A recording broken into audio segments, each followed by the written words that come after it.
This is my final project for applied data mining analysis. So we're going to be discussing factors affecting bike and bike accessory sales.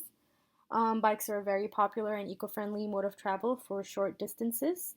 Various firms are involved in selling these products.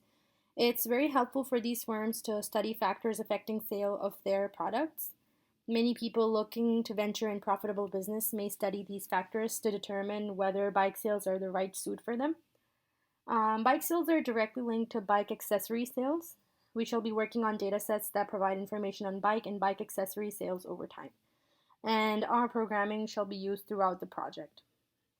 So company and data sets used for analysis. These are data sets from Sprocket Limited, a company that deals with bikes and bike accessories. There are two data sets that we'll be using. Both data sets provide features necessary for determining factors affecting profit and sales. This study will help firms and individuals to focus on the right factors to increase profitability. Customer demographics and other transaction features such as product size, product class, etc. are used as the independent variable. Our programming is software that was used for the whole process of this project. Character variables such as gender, job industry, wealth segment, etc. were converted to factor variables so they could be used in modeling.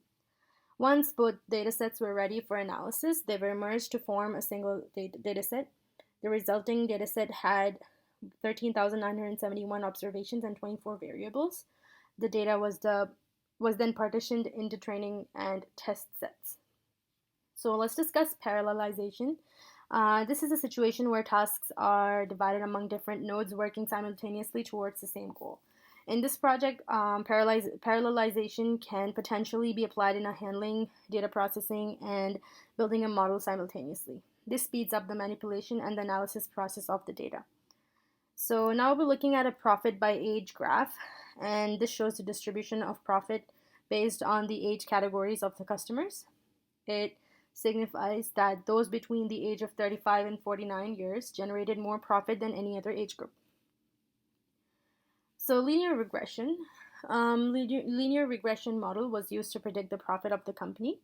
Based on the customer's demographics and other transaction details, the model shows that only product size and brand were the only variables with a significant effect on profit. As we can take a look at the figure that we've posted here, it gives all the information on the regression model. So the R-squared value shows that only 31% of the variation in profit was explained by the predictor variables.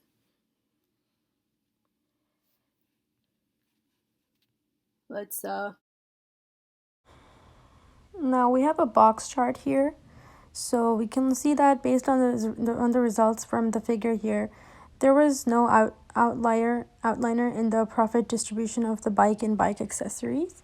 There was no need to transform this variable before using it in fitting a linear model, as it did have extreme points. So now we have this scatter matrix showing the relationship between price and other factors. So we can just see the effect of different factors on the price, and we have them one by one, and we can just really take a moment here and just study every single one of them to really understand.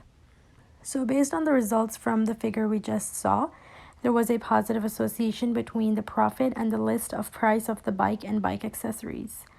An increase in list price was associated with an increase in profit. So in conclusion, we can say that profitability of bike and bike accessories depends on a number of factors. According to this analysis, brand of the product and the size of the product are the only significant factors. These results may not be reliable since the data used for analysis were only fictional, hence do not represent the reality. The study shows that the profit of bikes and bike accessories were the same across different age groups. Large-sized products have higher profit margins compared to small-sized and medium-sized products. So now we have the references here, and thank you for watching this presentation on my final project. Thank you.